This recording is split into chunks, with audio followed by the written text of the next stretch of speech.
নমস্কার নমস্কার নমস্কার, যে যেখানে আছো সবাইকে অনেক অনেক ভালোবাসা দিয়ে শুরু করছি আজকের নতুন ব্লগ। আমি জীবন নদী, রিয়াল ব্লগার অরুণিমা।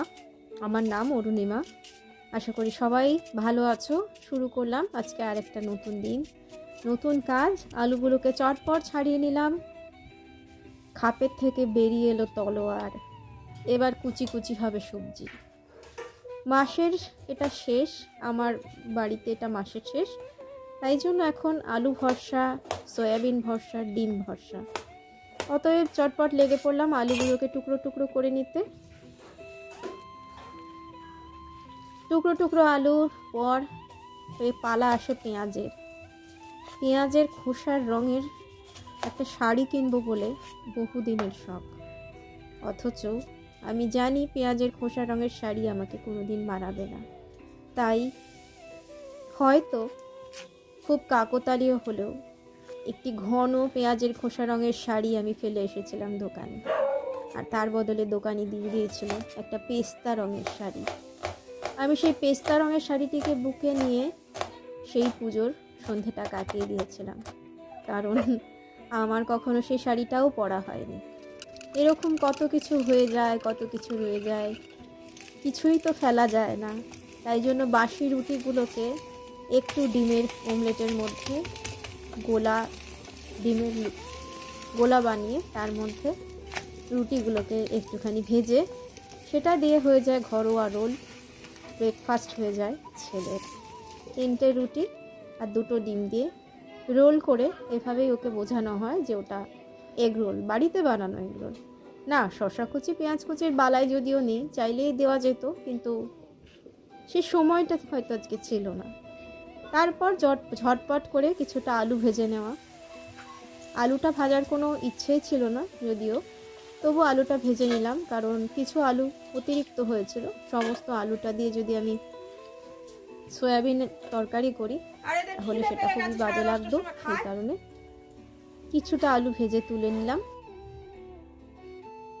এভাবেই তো সংসারের চাকা ঘোরে, সংসার চলতে থাকে। সয়াবিনগুলো তার জালির পাত্রে ঢেলে নিলাম। দেখতে কি ভালো লাগে না টুকরো টুকরো সয়াবিনের নাগেটস। তারপর একটু সামান্য জল দিয়ে সেটাকে ভাপিয়ে নিলাম। গ্যাস জ্বালিয়ে নিলাম ভাপানোর জন্য। কড়াই বসে পড়লো।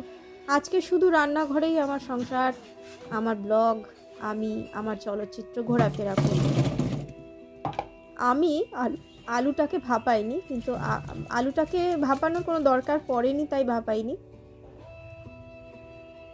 আলু ভাজার তেলটাও কিন্তু ফেলা গেল না। ওই তেলটুকু দিয়েই কিন্তু জিরে ফোড়ন, শুকনো লঙ্কা ফোড়ন দিয়ে পেঁয়াজগুলোকে, পেঁয়াজ, রসুন, আদা গ্রেট করা সমস্তটা ভেজে নিলাম খুবই সামান্য উপকরণ দিয়ে। পাত্রটা ছোট হয়ে গিয়েছিল বলে পাত্রটাকে একটুখানি পরিবর্তন করলাম। দিয়ে দিলাম নুন, হলুদ, ধনে জিরে গুঁড়ো, লঙ্কা গুঁড়ো এবং একটু কাশ্মীরি লঙ্কা গুঁড়ো। একটা কথা বলে রাখি, আমার বাড়িতে ধনে জিরে গুঁড়োটা মিশিয়ে আমি একটা কন্টেনারে রেখে দিই। তারপর ভালো করে কষিয়ে নিলাম। আজ আর সেই এক কথা বললাম না, আমি 3বার কষি, 6বার কষি, 5বার কষি, এগুলো বললাম না। দিয়ে দিলাম গরম মশলা, দিয়ে দিলাম, দিয়ে একটু দেখে নেব আলুগুলো সেদ্ধ হয়েছে কিনা। আলুগুলো সেদ্ধ হয়ে গেছে, এবার নামিয়ে নেব।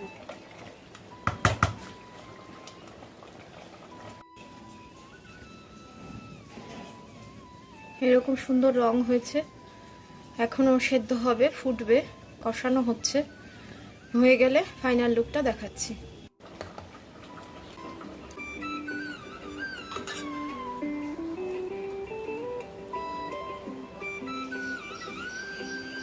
ধোয়া ওঠা সয়াবিন আলুর দম হয়ে গেছে। হয়ে গেল সয়াবিন আলুর দম, গরম গরম।